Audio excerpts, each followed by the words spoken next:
Don't forget, you can reach the latest episode of Potomac Watch anytime. Just ask your smart speaker, play the Opinion Potomac Watch podcast. That is, play the Opinion Potomac Watch podcast. From the opinion pages of the Wall Street Journal, this is Potomac Watch. Welcome back. I'm Paul Gigot here with Kim Strassel and Kyle Peterson. And Donald Trump took South Carolina and New Hampshire, not exactly by storm, but he visited them, two important primary states. And let's listen to Senator Lindsey Graham, who's supporting the former president, introducing him in South Carolina. How many times have you heard, we like Trump policies, but we want somebody new? There are no Trump policies without Donald Trump. I was there. You know why $400 billion was given by NATO nations? Because he asked and they were afraid to say no. Every president since I've been up there has asked NATO to give more money, but they gave more money when he asked. Well, Kim, no Trump policies without Trump. I've probably had 50 conversations with him over the last 5 years about Donald Trump, and on any given day, he's on a different side. But what did we learn about Donald Trump and his campaign from these events? What we learned is that Donald Trump is very concerned about this third bid, and he's got reason to be. He announced more than 2 months ago. In that time, he really hasn't done many events. He staged this trading card sell-off, which was a bit of an embarrassment and a bust. He ended up sitting down to dinner with two very controversial figures, the rapper Ye and Nick Fuentes, which got him a lot of blowback. And then obviously voters saw that a number of his candidates that he had endorsed in the midterm elections flamed out and were a large part of the reason that Republicans for the third cycle running were struggling in Washington and why they don't have the Senate. And so none of this has been great. You've seen some polls come out showing that people are very open to having a new candidate. He's got trouble with donors. Some of the biggest ones are refusing to commit to him. Miriam Adelson, who is the widow of Sheldon Adelson, has said that she's completely sitting out the primary. She was a big backer of him in the past. You have Republican National Committee members. The New York Times interviewed 59 of the 168 of them. Only 4 of them, of that 59, were willing to endorse Donald Trump. So he's got a problem. And I think what you saw here, interesting, he was going to 2 very key states, important early states. And interestingly, doing things a little bit more like regular retail politicians, not the mega rallies. In New Hampshire, he went and spoke in a high school auditorium at the annual state party meeting. In South Carolina, he introduced his state leadership team with the backdrop of the Capitol. These are the things most candidates do, but they're not things that Donald Trump has normally done. And it suggests that he is very concerned about where the campaign sits at the moment. Well, his primary polling in New Hampshire, Iowa, and Nevada, 3 early states, not good for the former president. He is holding up better in South Carolina, but he still faces, in the polling there, competitive race with Ron DeSantis. Of course, it's so early that those things can change dramatically. But what struck me, Kyle, was kind of the campaign's dueling impulses. On the one hand, the Donald Trump's advisors clearly wanted to focus on the future. So you see them come out with an education plan, for example, and a crime plan. And these are things that other Republican candidates have come out with. Some things DeSantis has proposed or has implemented in Florida, for example. But Donald Trump himself, when he gets on the stump, can't resist talking about the stolen election or his own sense of grievance. Let's listen to him on the documents. We have an FBI and a Justice Department that raids a very secure Mar-a-Lago in Florida, placed under lock and key with additional locks added at their request. But then they want nothing to do with Biden's garage, where classified documents are strewn all over a wet floor. Anybody know much about garages? Those floors get very damp and wet. So you can just imagine. And then it turned out today, they just announced that house was used as Hunter Biden's office to deal with foreign countries. Can you believe it?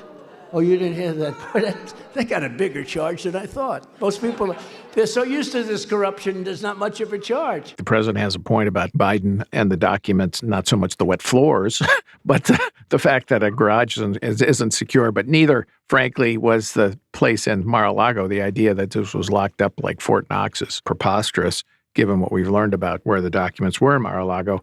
But it's interesting. It's very clear the staff says, Mr. President, you got to run on 2024. He wants to run on 2020 and how he's been attacked over the years. I think that's right. And also his accomplishments between 2016 and 2020. That's the other thing that struck me reading some of the write-ups is he's talking about illegal immigration, defeating ISIS, launching the Space Force, the greatest hits. And at some point, it comes across a little bit like these classic bands, Lynyrd Skynyrd now playing the Fargo County Fair.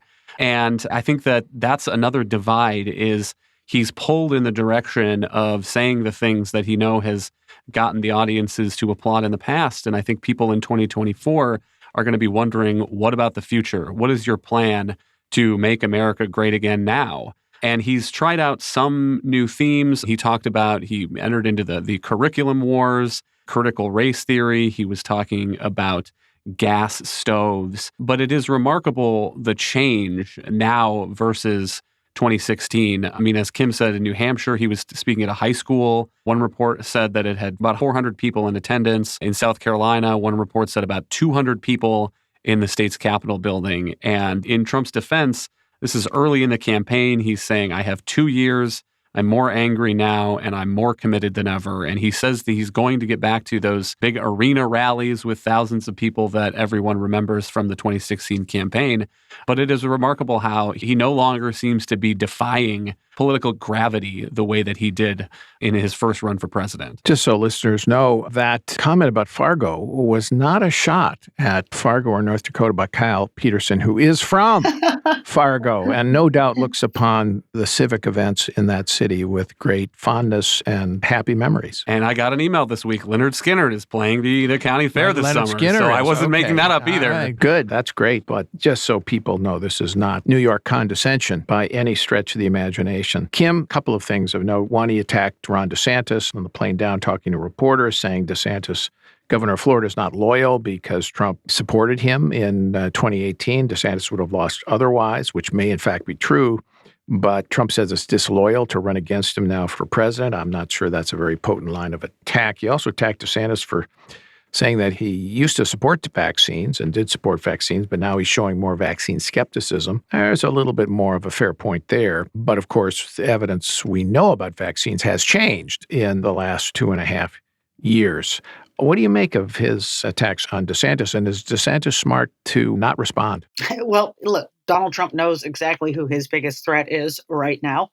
And you can see that in some of the polling. Now, I saw the New York Times quoted an Emerson poll showing that among primary voters, Trump was still leading strongly with nearly twice as many supporting him as those who support DeSantis. That was a national poll, right, to Kim? This one was, yes. These have been extremely all over the place. So there was also a Marquette Law School poll asking GOP voters and right-leaning voters, 64% wanted DeSantis versus 36% for Trump. So it's very hard to kind of get a sense of where these are. But look, he knows that this is a guy that is potentially his biggest competitor, and he's doing what he did in 2016 and in 2020. He's going to get down and dirty from the start. I don't know if he has a nickname yet for, I think he does. DeSanctimonious, wasn't that it? He's already got his nickname. He tried that one out. I think it flopped. It flopped off Broadway. Exactly.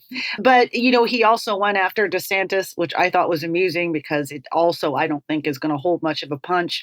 Tried to suggest that DeSantis didn't deserve the credit he got for opening up Florida because Florida was actually closed for quite a long time, according to Donald Trump. Now, tell DeSantis that, who is getting beat up on a daily basis by everyone in the press corps for moving too quickly to reopen Florida.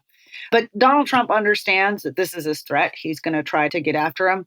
And we're going to see more of this, too, because I do believe, Paul, that there's going to be a number of people who get in here. I was really struck by the folks who were not at Donald Trump's side in South Carolina. We heard from Lindsey Graham, but Nikki Haley wasn't there. Tim Scott, the senator, wasn't there. He's been debating his own potential run for the presidency. Mick Mulvaney, Donald Trump's former chief of staff, was not there, even though he was an elected congressperson from South Carolina. He has openly said he'd like to see someone else be the nominee. So Donald Trump is going to have a lot of people to compete with. Right now, I think DeSantis is brilliant to not respond to these attacks because he can instead get on with the business of governing, look as though he's doing something important for his state, and respond that way. And so far, that's been helping him a lot. I had a conversation over the weekend with a leading Republican who is very much thinking about running for president. And the takeaway was, it's off the record, but the takeaway was that Donald Trump's popularity is down significantly, and Ron DeSantis could have a glass jaw. We'll see. That was this candidate's analysis, and there will be probably, this candidate said, maybe about 6 to 8 Republicans running this time. We shall see how that plays out. Long way to go, but it is going to be a very significant Republican nominating process in the next 2 years, and we will be following it all here on Potomac Watch. Thanks very much for listening.